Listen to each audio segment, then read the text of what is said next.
mereka yang menempati, maka merekalah yang akan menjadi target selanjutnya. Rumah itu berdiri diam di ujung desa, tua dan kusam, seolah menyimpan napas terakhir dari masa lalu yang kelam. Dan kini, giliran keluargaku yang menempatinya.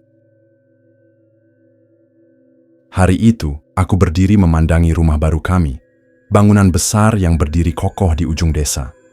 Dinding-dindingnya tampak tua dengan warna kusam, dan jendela-jendelanya tertutup rapat, seperti menolak dunia luar masuk. Ayah terlihat sibuk, mengangkat barang dari truk, sementara ibu mondar-mandir memastikan semua berjalan lancar.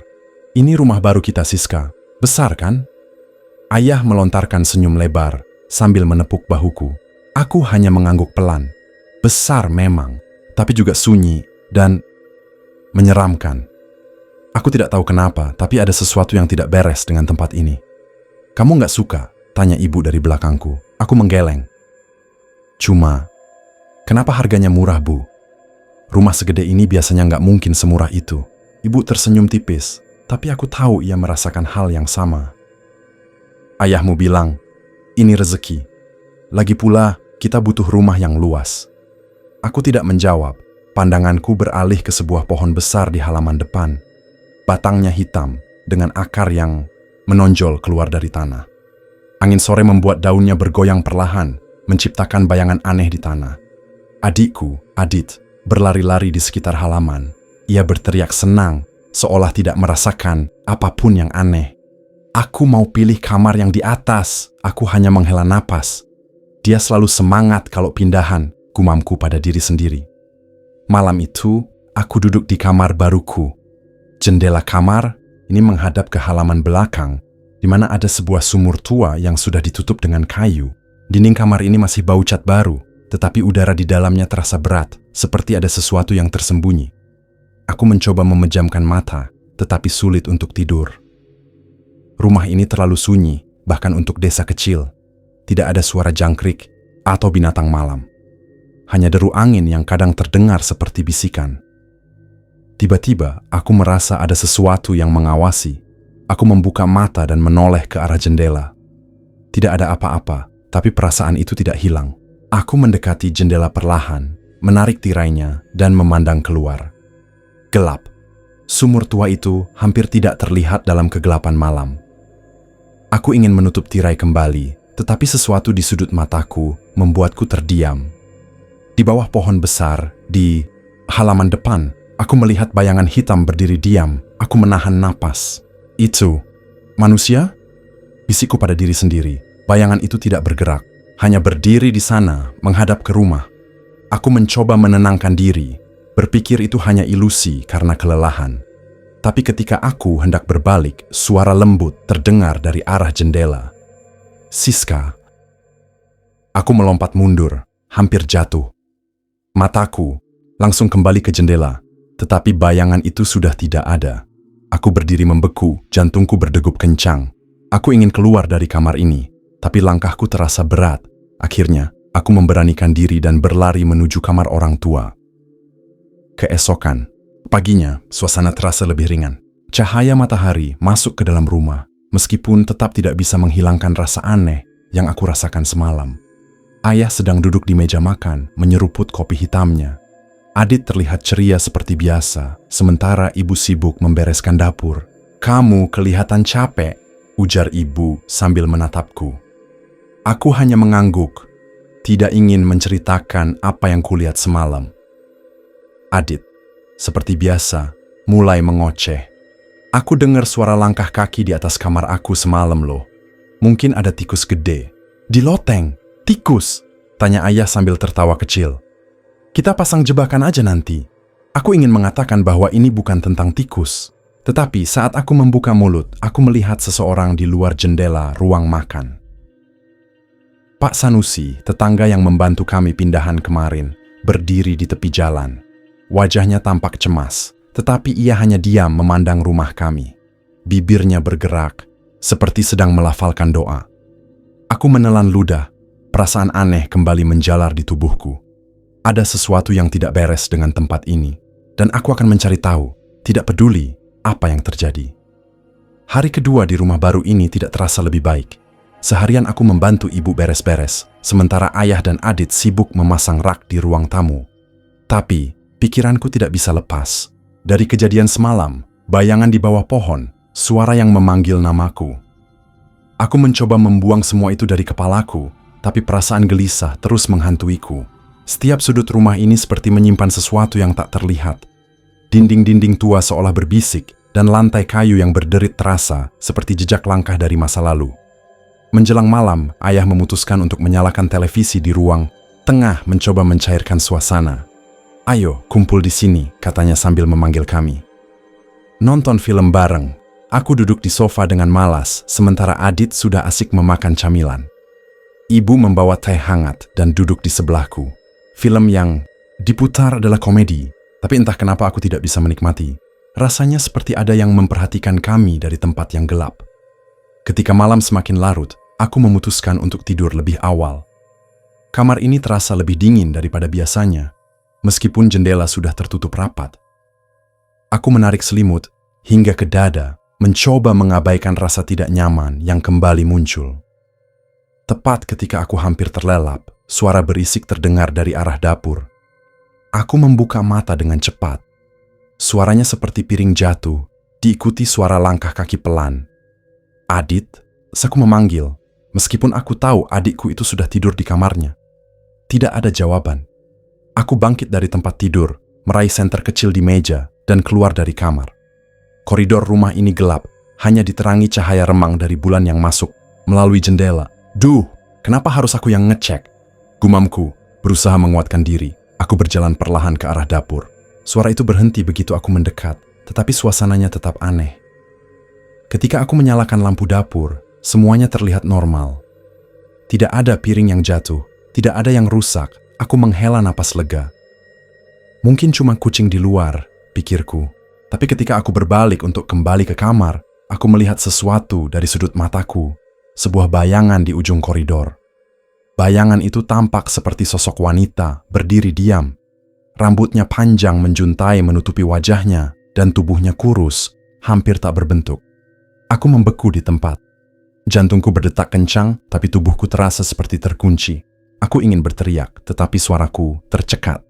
Sosok itu tidak bergerak, hanya berdiri di sana, seperti sedang mengamatiku. Aku akhirnya berhasil menggerakkan kakiku dan berlari kembali ke kamar.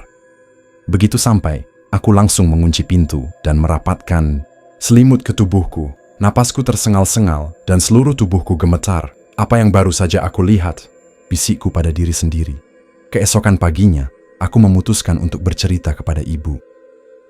"Bu, semalam aku lihat sesuatu di koridor," kataku saat kami sedang sarapan. Ibu menatapku dengan wajah serius. "Kamu lihat apa, Siska?" Aku nggak tahu. Sosok perempuan mungkin. Rambutnya panjang dan dia cuma berdiri di sana, diam. Ibu terdiam sesaat. Ia melirik ayah yang sedang membaca koran di sudut ruangan. "Bu, rumah ini aneh," lanjutku. "Ada sesuatu yang enggak beres." "Kamu mungkin kecapekan," potong ayah tiba-tiba. Rumah ini sudah lama kosong, jadi wajar kalau terasa sedikit menyeramkan. Aku ingin membantah, tetapi suara Adit tiba-tiba memecah suasana. "Aku juga lihat sesuatu semalam," katanya dengan suara pelan. Kami semua menoleh ke arah adikku. "Apa yang kamu lihat, Dit?" tanya ibu. "Di jendela kamar aku, ada orang yang berdiri di luar." Aku pikir itu ayah, tapi pas aku buka jendela, nggak ada siapa-siapa. Ruangan menjadi sunyi. Ayah menurunkan korannya, wajahnya tampak tidak tenang. Tapi kan itu cuma mimpi. Ayah, tambah Adit, mencoba menenangkan dirinya sendiri. Aku tahu ini bukan mimpi. Ada sesuatu di rumah ini, dan aku harus mencari tahu sebelum semuanya menjadi lebih buruk. Hari ketiga di rumah ini terasa semakin berat. Meskipun kami mencoba menjalani rutinitas seperti biasa, ada aura aneh yang terus menghantui. Rasanya seperti setiap sudut rumah ini menyimpan rahasia gelap yang menunggu untuk ditemukan. Aku memutuskan untuk melakukan sesuatu hari ini, mencari tahu lebih banyak tentang rumah ini. Tidak mungkin aku tinggal di tempat yang terus-menerus membuatku merasa diawasi, tanpa tahu apa yang sebenarnya terjadi. Pagi itu, aku berbicara dengan ibu sambil membantu di dapur.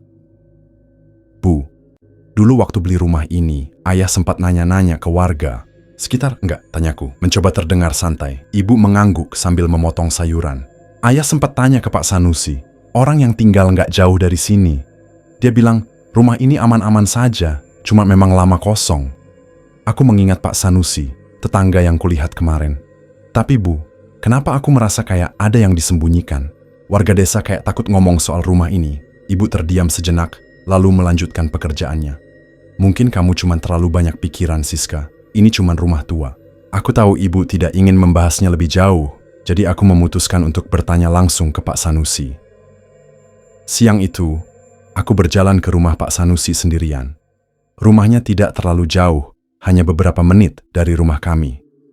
Ketika aku mengetuk pintunya, seorang wanita tua membukakan pintu. Bu Sanusi, mungkin. Maaf, saya mau ketemu Pak Sanusi. Ada di rumah, Bu? Tanyaku sopan. Wanita itu mengangguk pelan, lalu memanggil suaminya. Tak lama kemudian, Pak Sanusi muncul, mengenakan sarung dan kemeja lusuh. Ada apa, Nak Siska? Tanyanya ramah. Aku menghela napas. Pak, saya mau tanya soal rumah yang baru kami tempati.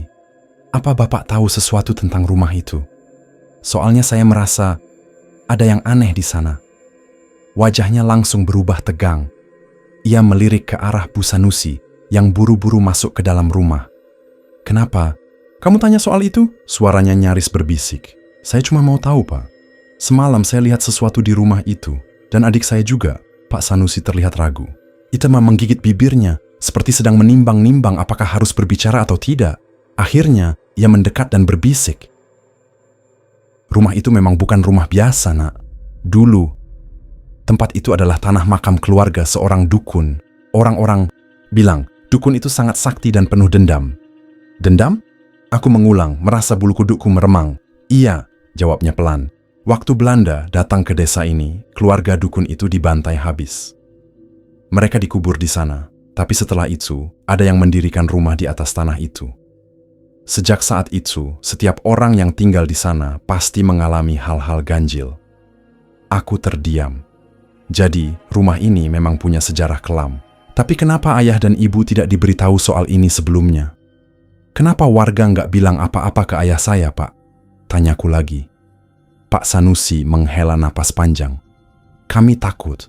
Setiap kali ada yang mencoba bicara soal rumah itu, sosok wanita berjubah hitam akan datang malam harinya. Ia mengetuk jendela, memanggil-manggil nama kami. Banyak yang memilih diam daripada harus menghadapi teror itu.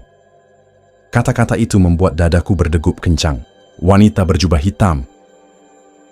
Apakah itu sosok yang kulihat malam itu? Aku pulang dengan pikiran yang berat. Semua ini mulai masuk akal, tapi juga semakin menyeramkan. Malam itu, aku mencoba memberanikan diri untuk menceritakan apa yang aku dengar kepada ayah dan ibu. Jadi maksud kamu, rumah ini ada hubungannya sama makam dukun? Ayah bertanya, wajahnya tampak tidak percaya. Iya, ya, Pak Sanusi bilang begitu. Dan dia bilang, warga takut ngomong karena takut diteror. Jawabku serius. Pak Sanusi terlalu banyak mendengar cerita-cerita kampung. Ayah membalas, terdengar sedikit kesal. Kita nggak usah terpengaruh, ini cuma rumah tua. Jangan sampai kita ikut-ikutan percaya hal yang nggak jelas. Ibu tampak ragu, tapi ia tidak berkata apa-apa. Aku tahu ayah keras kepala, jadi aku tidak memaksanya untuk percaya. Namun, di malam hari, aku kembali mendengar suara aneh. Kali ini lebih jelas, langkah kaki di koridor dan suara pintu yang berderit. Aku merapatkan selimut, mencoba mengabaikan, tetapi langkah kaki itu semakin mendekat ke kamarku.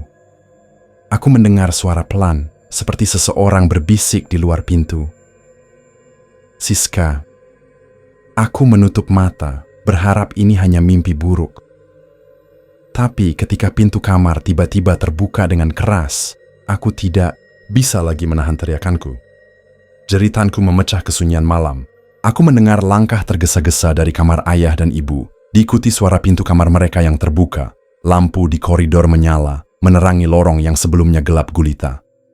Siska, ada apa? Ayah berdiri di ambang pintu kamarku, wajahnya penuh kekhawatiran.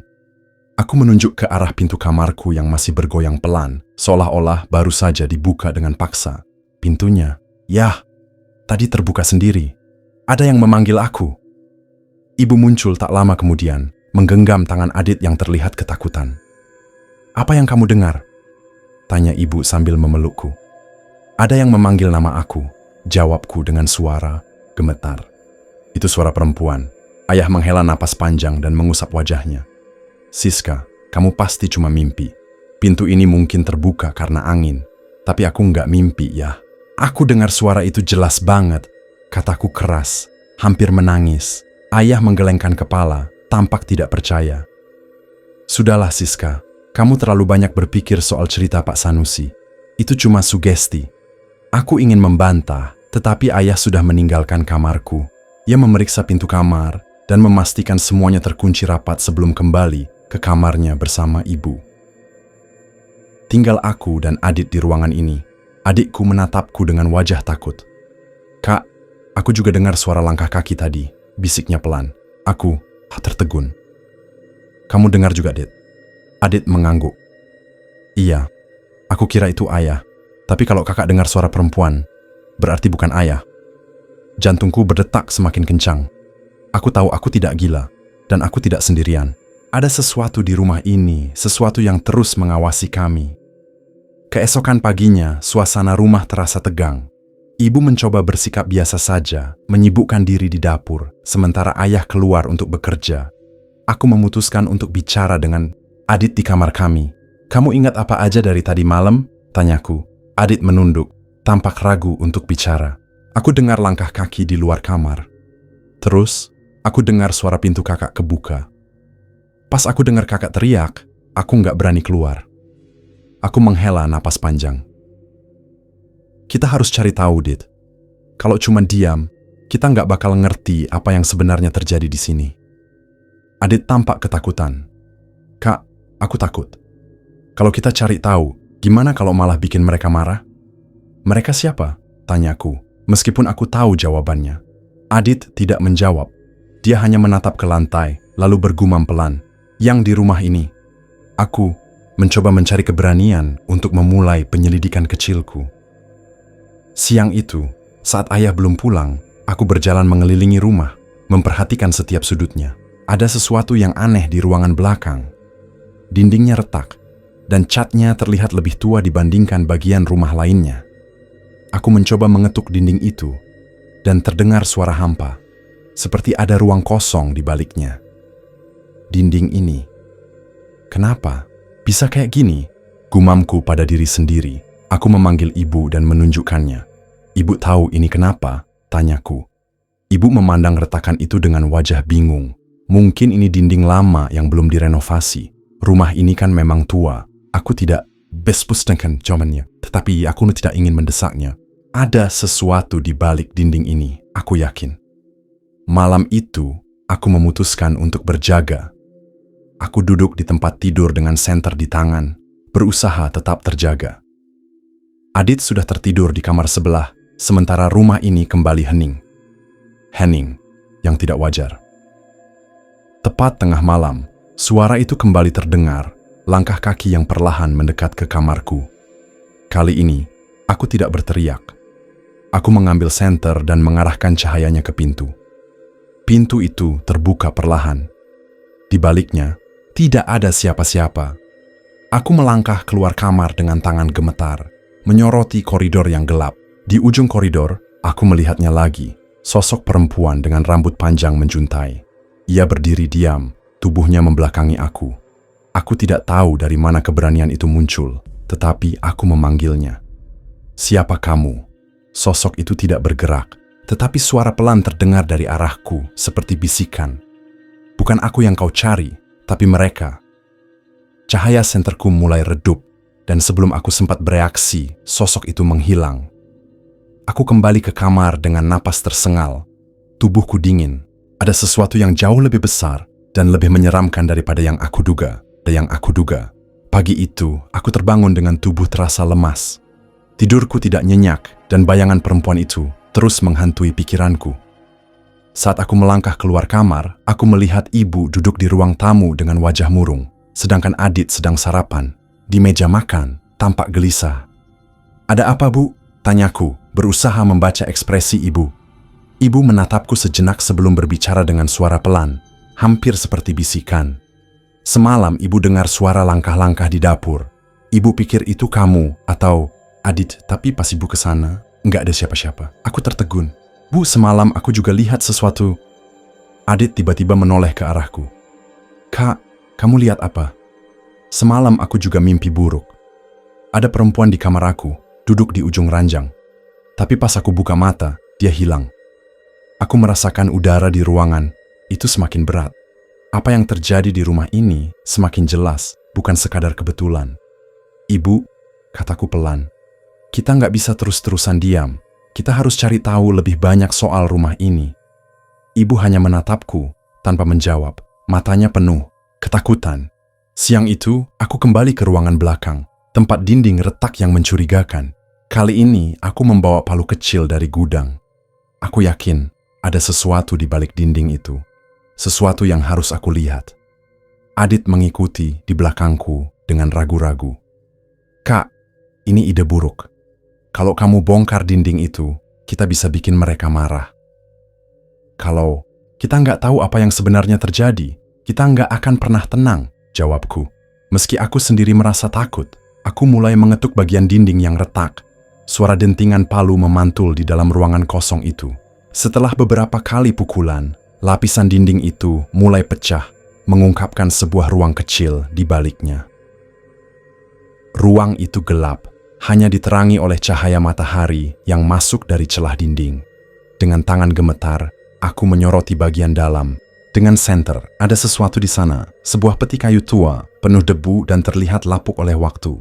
Di sekitarnya, aku melihat beberapa benda aneh, sesajen yang sudah kering, lilin yang hampir habis terbakar, dan botol-botol kecil yang berisi cairan keruh. Apa ini? Bisik Adit, suaranya hampir tidak terdengar. Aku mencoba membuka peti itu, tetapi tutupnya sangat berat. Dengan bantuan Adit, akhirnya kami berhasil membukanya. Di dalam peti itu, aku melihat beberapa benda yang membuat bulu kudukku berdiri. Kain kafan yang tampak usang, keris kecil yang terlihat berkarat, dan foto hitam putih. Seorang pria tua dengan tatapan tajam. Itu pasti dukun yang diceritakan Pak Sanusi, gumamku. Adit hanya menatap benda-benda itu dengan wajah pucat. Kak, kita harus taruh ini kembali. Ini barang mereka. Tiba-tiba, udara di sekitar kami menjadi dingin, dan pintu ruangan itu tertutup. Dengan keras, kami berdua terlonjak, dan aku hampir menjatuhkan senter dari tanganku. Kak, ini nggak benar. Suara Adit bergetar. Aku merasakan napas dingin di leherku, seperti ada yang mengawasi kami dari dekat. Aku menoleh, tapi tidak ada siapa-siapa. Kami kembali ke ruang tengah dengan tubuh gemetar, meninggalkan ruangan itu dalam keadaan terbuka. Aku tahu kami telah membangunkan sesuatu, dan aku tidak yakin apa yang akan terjadi selanjutnya. Saat ayah pulang sore itu, aku menceritakan apa yang kami temukan. Ayah tidak langsung percaya, tetapi setelah aku menunjukkan barang-barang di dalam peti, wajahnya berubah serius. Ini tidak boleh dibiarkan, kata ayah akhirnya.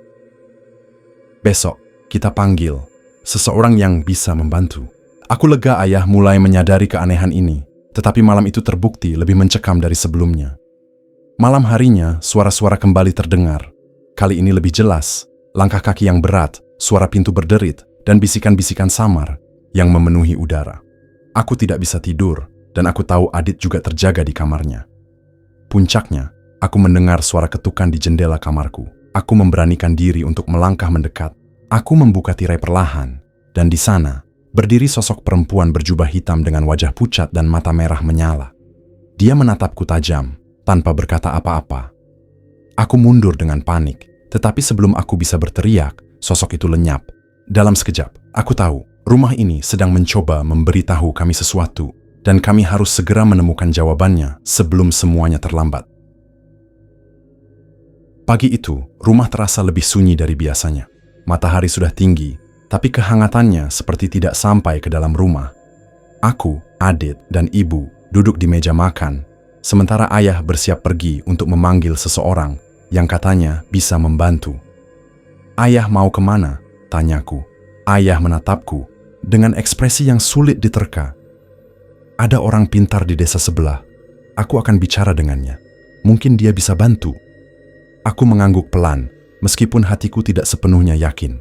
Bagaimana jika masalah ini sudah terlalu dalam untuk diselesaikan hanya dengan doa atau ritual? Setelah ayah pergi, aku dan Adit kembali ke ruangan belakang. Kami berdiri di depan dinding yang retak itu, memandangi peti dan barang-barang aneh di dalamnya. Kak, kita nggak harus ngelakuin ini, kata Adit dengan suara lirih.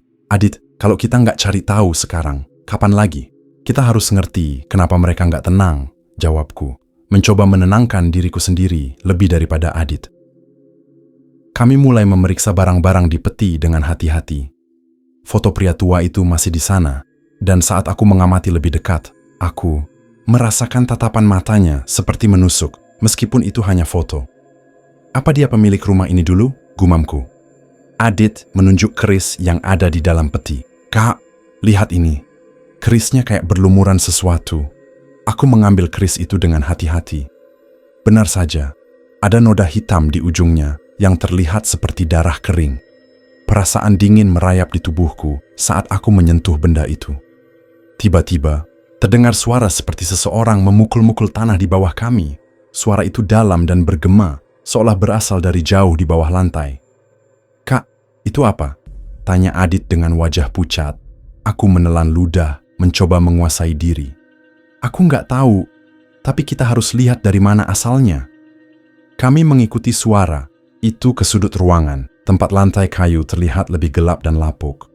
Aku mengetuk lantai dengan ujung keris, dan suara pukulan itu terdengar semakin keras. Ada sesuatu di bawah sini, kataku. Dengan bantuan Adit, kami mulai membongkar lantai kayu yang lapuk itu. Debu dan tanah menguar, memenuhi udara. Di bawah lantai, kami menemukan sebuah lubang kecil yang tertutup dengan kain putih kusam. Apa? Ini? Bisik Adit. Suaranya gemetar. Aku menarik kain itu perlahan, dan bau busuk langsung menyergap hidungku. Di bawah kain itu, ada tulang-tulang manusia, kecil dan besar, tertumpuk dengan tidak beraturan. Itu tulang manusia, kata Adit dengan suara hampir tak terdengar. Aku mundur dengan panik, menjatuhkan kain itu kembali ke lubang. Ini kenapa ada di sini? Sebelum kami sempat berpikir lebih jauh, suara langkah kaki terdengar dari koridor. Kami saling serpi pandangan dengan takut. Itu siapa? Bisik Adit. Langkah kaki itu berhenti di depan pintu ruangan, dan pintu terbuka perlahan. Tidak ada siapa-siapa di sana, tetapi hawa dingin masuk ke dalam ruangan seperti angin kencang. Ayo keluar. Dari sini, kataku sambil menarik tangan Adit. Kami berlari keluar dari ruangan itu, dan menutup pintunya dengan keras. Napasku tersengal, dan tubuhku gemetar hebat. Apa yang kita lakukan tadi? Tanyaku pada Adit, meskipun aku tahu dia tidak punya jawabannya. Malam harinya, rumah kembali mencekam. Aku mendengar suara tangisan samar dari kamar belakang, seperti suara perempuan menangis pelan-pelan. Aku mencoba mengabaikannya, tapi suara itu semakin keras, membuatku tidak bisa tidur. Dengan nekat, aku mengambil senter dan membuka pintu kamarku. Koridor gelap dan dingin. Suara tangisan itu terdengar lebih jelas berasal dari arah ruangan belakang. Aku melangkah pelan. Setiap langkahku terasa berat seperti ada yang menahanku.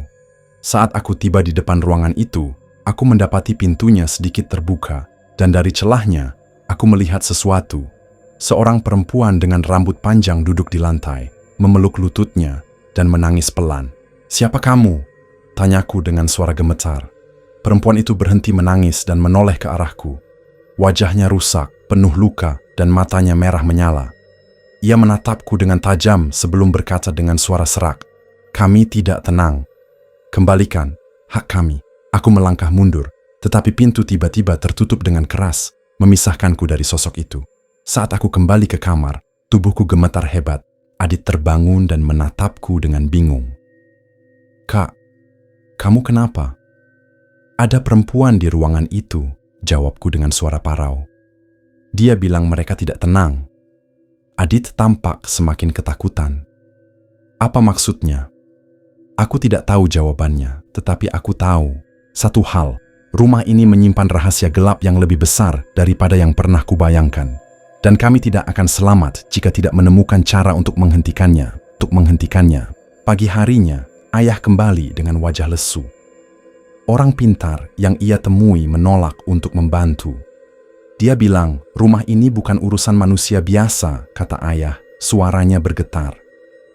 Dia menyuruh kita pergi sebelum terlambat. Ibu hanya menunduk, wajahnya terlihat lelah. Aku tahu ia ingin menyangkal, tetapi kejadian-kejadian yang kami alami tidak bisa lagi dianggap kebetulan. Ayah, panggilku, memutus keheningan. Aku dan Adit menemukan sesuatu di ruangan belakang. Aku menceritakan penemuan tulang-tulang itu kepada ayah dan ibu. Wajah mereka memucat mendengarnya, tetapi sebelum mereka bisa merespons, suara ketukan keras terdengar dari pintu depan. Ayah membuka pintu, dan seorang lelaki tua berdiri di sana. Pakaiannya sederhana, wajahnya keriput, tetapi matanya memancarkan ketegasan. Nama saya Mbah Suryo, katanya tanpa basa-basi. Saya tahu rumah ini bermasalah. Boleh saya masuk? Ayah mempersilakannya. Kami semua berkumpul di ruang tamu, dan lelaki itu mulai bercerita. Dulu rumah ini milik seorang dukun yang sangat sakti, katanya. Ia tinggal di sini bersama keluarganya. Ketika ia meninggal, keluarganya memutuskan untuk menguburkan jasad mereka sendiri di halaman rumah ini. Mereka percaya dengan begitu, arwah mereka akan tetap dekat dan menjaga rumah ini. Aku menelan ludah, mencoba mencerna informasi itu. Tapi, masalahnya, lanjut Mbah Suryo, dukunnya tidak pergi dengan tenang. Ia meninggal karena dihukum oleh warga desa setelah dituduh menggunakan ilmunya untuk mencelakai orang lain. Ia bersumpah akan membalas dendam dan keluarganya juga menjadi korban kemarahan warga. Aku merasakan tubuhku dingin. Jadi, mereka tidak tenang karena yang terjadi dulu. Mbah Suryo mengangguk. Betul, mereka terjebak di sini, tidak bisa pergi. Dan mereka marah kepada siapa saja yang berani menempati rumah ini. Ibu mulai menangis pelan, sementara ayah terlihat bingung. Lalu apa yang harus kami lakukan? Mbah Suryo terdiam sejenak. Kalian harus melakukan ritual pelepasan, membebaskan arwah-arwah itu dari tempat ini. Kalau tidak, mereka akan terus menghantui. Kami setuju untuk melakukan ritual itu malam harinya. Mbah Suryo meminta kami menyiapkan sesajen, nasi tumpeng, kembang 7 rupa, dan dupa. Semua itu harus diletakkan di ruangan belakang, tepat di atas tempat kami menemukan tulang-tulang itu. Saat malam tiba, suasana rumah menjadi lebih mencekam dari biasanya. Lampu-lampu terasa lebih redup, dan angin dingin seperti merayap di kulit kami. Kami berkumpul di ruangan belakang. Mbah Suryo mulai membaca mantra dengan suara pelan, tetapi penuh kekuatan. Bau dupa memenuhi udara, dan aku merasa kepalaku sedikit pusing. Tiba-tiba suara langkah kaki terdengar dari koridor. Aku menoleh, tetapi tidak ada siapa-siapa. Mbah, ada sesuatu di luar, bisikku. Jangan bergerak, katanya tegas. Apapun yang terjadi, tetap di sini. Namun suara langkah kaki itu semakin dekat. Kali ini, aku mendengar suara lain, tawa kecil, yang terdengar seperti milik seorang perempuan. Adit memegang tanganku erat-erat. Kak, aku takut. Aku mencoba menenangkannya, tetapi dalam hati aku juga ketakutan. Kemudian, pintu ruangan terbuka dengan keras, dan angin dingin masuk ke dalam. Di ambang pintu, aku melihat perempuan itu lagi, sosok dengan wajah rusak dan mata merah menyala. Kalian tidak berhak berada di sini, katanya dengan suara bergetar marah. Ini rumah kami. Mbah Suryo tidak berhenti membaca mantra. Ia mengarahkan asap dupa ke arah sosok itu. Tetapi perempuan itu hanya tertawa lebih keras. Ini tidak akan cukup, katanya. Kalian harus tahu kebenarannya. Sebelum kami sempat bertanya, perempuan itu menghilang, tetapi ruangan tiba-tiba terasa berat. Aku mendengar suara-suara tangisan, jeritan, dan doa-doa yang terputus. Dia mencoba mengganggu kita, kata Mbah Suryo. Tapi kita harus tetap melanjutkan. Ritual itu berlangsung hingga tengah malam. Setelah Mbah Suryo selesai membaca mantra terakhirnya, suasana rumah terasa lebih tenang. Tapi ini belum selesai, katanya. Kalian harus memutuskan. Apakah kalian ingin tetap tinggal di sini atau pergi untuk selamanya? Aku menatap ayah dan ibu. Aku tahu jawabannya sudah jelas. Kami pergi, kata ayah dengan suara tegas. Namun, sebelum kami sempat merencanakan kepindahan, suara dari lantai bawah kembali terdengar. Kali ini, itu bukan hanya suara pukulan. Itu adalah suara erangan, seperti sesuatu yang mencoba keluar dari tanah. Dan aku tahu, masalah kami baru saja dimulai. Malam itu, meski ritual telah dilakukan, rumah terasa lebih mencekam daripada sebelumnya. Udara dingin menusuk hingga tulang, dan suara-suara aneh semakin sering terdengar. Aku tidak bisa tidur. Setiap kali menutup mata, aku melihat wajah perempuan itu. Matanya merah menyala, senyumnya menakutkan. Aku duduk di ruang tamu, mencoba menenangkan diri. Ayah dan ibu sudah memutuskan bahwa kami harus pergi, tetapi sesuatu dalam diriku berkata bahwa kami tidak bisa meninggalkan rumah ini begitu saja. Apa yang kamu lakukan di sini, Siska? Suara Mbah Suryo tiba-tiba terdengar dari belakangku. Aku terlonjak. Saya tidak bisa tidur, Mbah. Mbah Suryo mengangguk pelan. Kamu merasakannya, kan? Energi di rumah ini semakin kuat. Mereka tidak senang dengan apa yang kita lakukan tadi. Aku menggigit bibir, takut mengakui apa yang sebenarnya aku rasakan. Mbah, kenapa mereka tidak bisa tenang? Mbah Suryo duduk di sampingku, wajahnya penuh keprihatinan. Karena dendam, mereka merasa dikhianati oleh manusia, dan jiwa mereka terjebak di antara dunia kita dan dunia mereka. Aku menatapnya, berharap ada jawaban yang lebih jelas. Apa yang harus kita lakukan sekarang? Sebelum Mbah Suryo sempat menjawab, suara keras dari dapur membuat kami terkejut. Piring-piring jatuh dan pecah, diikuti oleh suara langkah kaki yang berat. Ayah, ibu, dan Adit yang baru saja terbangun langsung berlari ke ruang tamu. Apa itu? Seru ayah panik. Mbah Suryo berdiri, matanya menatap tajam ke arah dapur. Mereka semakin marah. Kita harus menyelesaikan ini malam ini juga. Kami kembali ke ruangan belakang. Kali ini suasananya lebih mencekam. Lampu berkedip-kedip dan suara erangan terdengar dari bawah lantai. Ada sesuatu di bawah sini, kata Mbah Suryo sambil menunjuk lantai kayu. Dengan bantuan ayah, Mbah Suryo mulai membuka lantai tersebut. Aku memegang senter, menerangi apa yang ada di bawahnya. Saat papan terakhir terbuka, bau busuk langsung menyeruak ke udara. Di bawah lantai itu, terdapat lubang besar yang dipenuhi tulang belulang. Beberapa tulang terlihat masih terbungkus kain yang sudah hancur. Ibu menutup mulutnya, berusaha menahan muntah. Astaga, apa ini? Itu makam mereka, jawab Mbah Suryo dengan suara rendah. Ini alasan kenapa mereka tidak bisa pergi.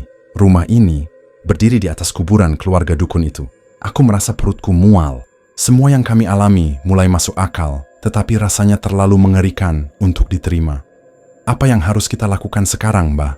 Tanya ayah. Kita harus membebaskan mereka, jawab Mbah Suryo. Tapi prosesnya tidak mudah. Mereka akan melawan. Ritual terakhir dimulai. Mbah Suryo meminta kami semua berdoa, memohon maaf atas gangguan yang telah terjadi. Ia mulai menaburkan bunga dan membakar dupa di sekitar lubang itu.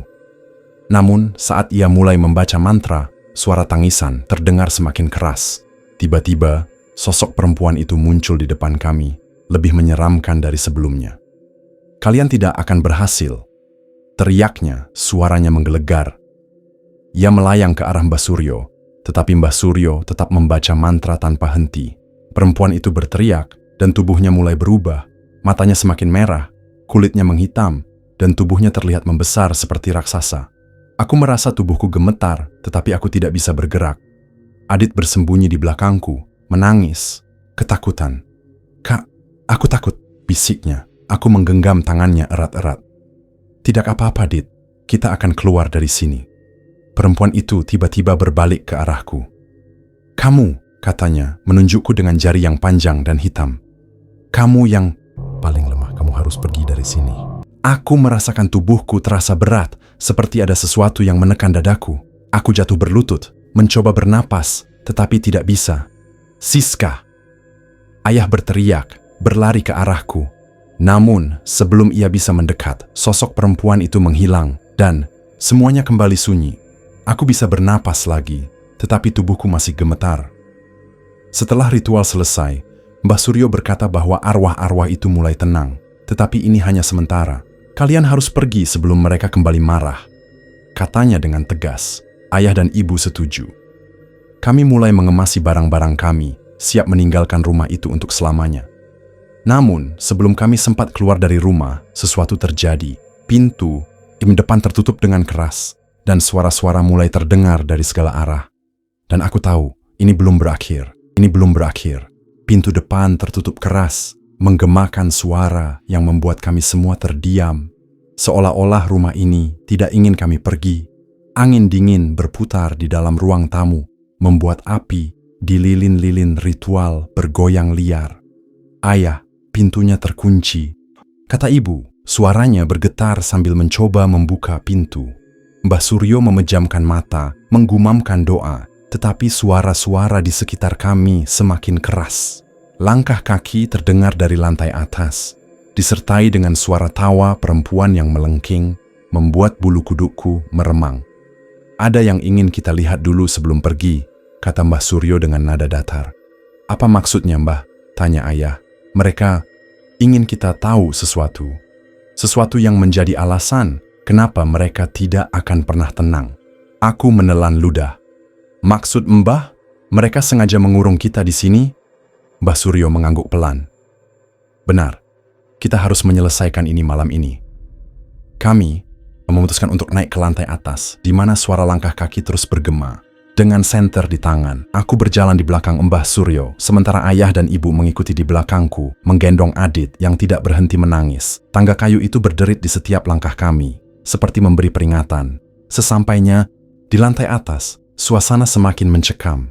Udara terasa berat, dan aroma dupa bercampur bau busuk semakin menusuk hidung. Mbah Suryo berhenti di depan sebuah kamar yang selama ini tidak pernah kami buka.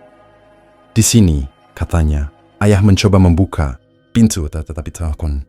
Mbah Suryo kemudian mengambil kunci tua dari saku bajunya. Aku tidak tahu dari mana ia mendapatkannya dan memasukkannya ke lubang kunci. Saat pintu terbuka, hawa dingin langsung menyergap kami. Di dalamnya ruangan itu kosong, kecuali sebuah meja kayu dengan kain putih kusam yang menutupi sesuatu di atasnya. Aku berjalan mendekat, merasa ada yang menarikku ke sana. "Ada apa di bawah kain itu?"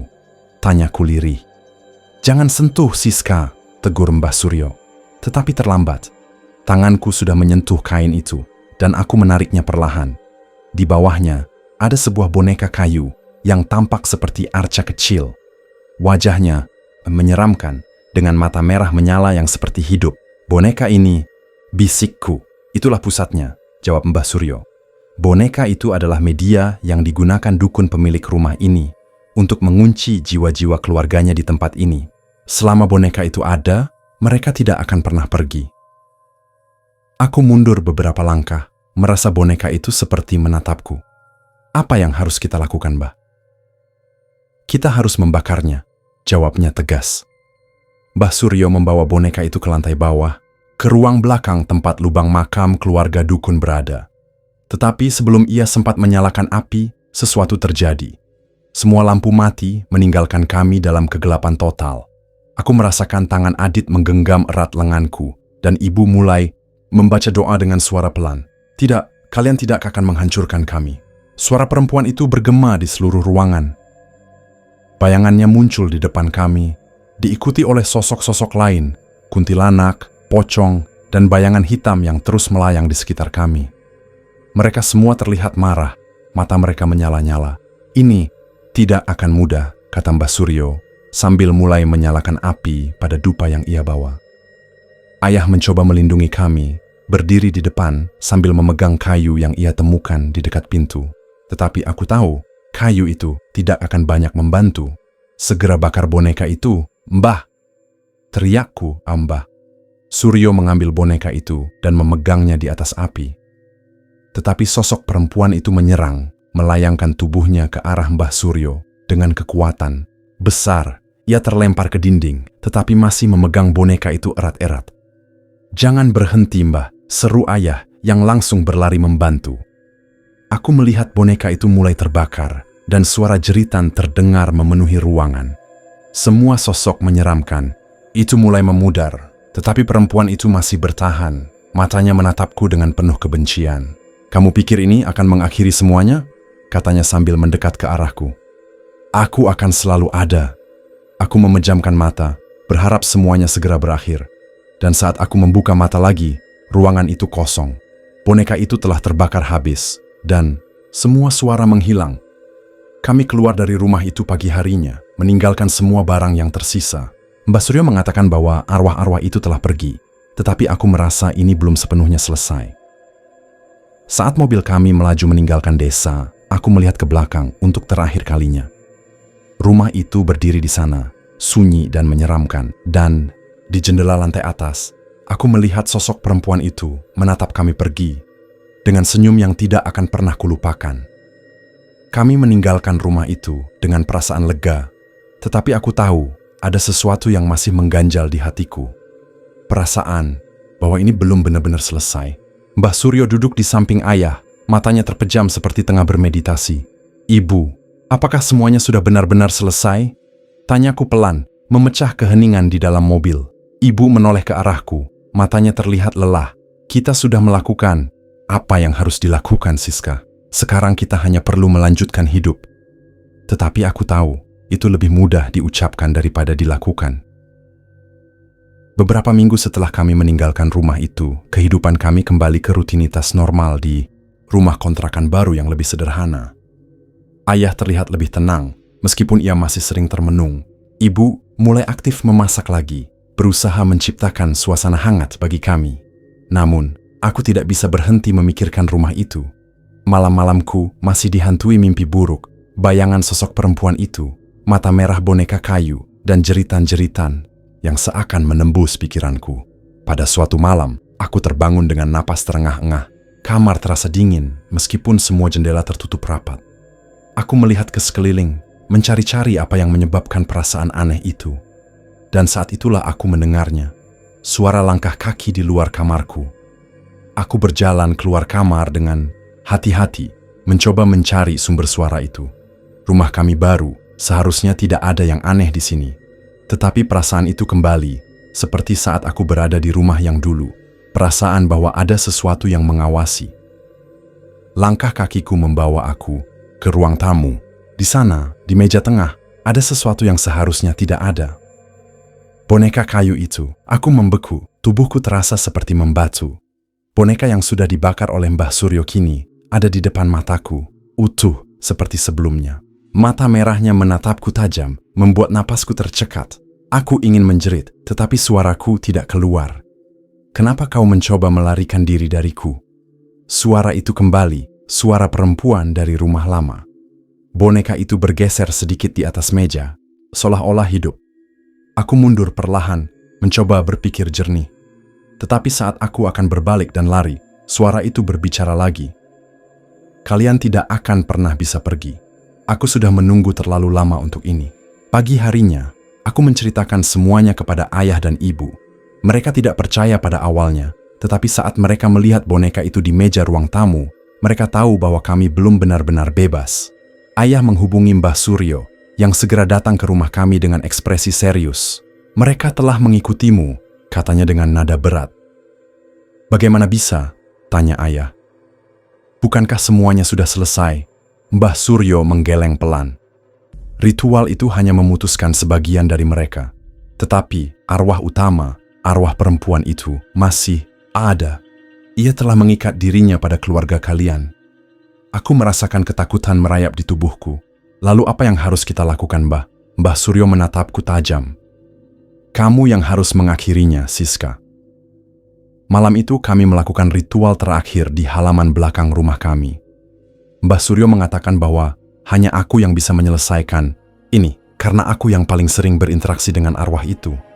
Aku menggenggam kain putih yang dibungkuskan pada boneka kayu itu, sementara Mbah Suryo memimpin doa.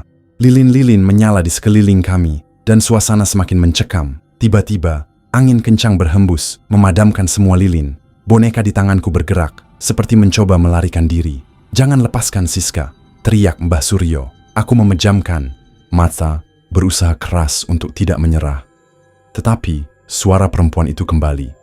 Kali ini lebih dekat daripada sebelumnya. "Kamu tidak akan pernah berhasil." Aku membuka mata dan melihat sosok perempuan itu berdiri di depanku. Wajahnya penuh amarah. Tetapi aku tahu aku tidak boleh mundur. Dengan sekuat tenaga, aku melempar boneka itu ke api yang telah dinyalakan oleh Mbah Suryo. Jeritan menggema di seluruh halaman, membuat bulu kudukku meremang. Sosok perempuan itu memudar perlahan, hingga akhirnya hilang sepenuhnya. Pagi harinya, aku merasakan sesuatu yang berbeda. Rumah kami terasa lebih terang, lebih hangat. Tidak ada lagi suara-suara aneh atau bayangan yang mengintai. Apakah semuanya benar-benar selesai sekarang, Mbak? Tanyaku. Mbak Suryo mengangguk. Ya, Siska. Sekarang kamu dan keluargamu bisa hidup tenang. Aku menarik napas lega, tetapi di sudut hatiku, aku tahu bahwa pengalaman ini akan selalu menjadi bagian dari diriku. Rumah itu, arwah-arwahnya, dan perempuan itu akan selalu menjadi bayangan yang tidak akan pernah benar-benar hilang.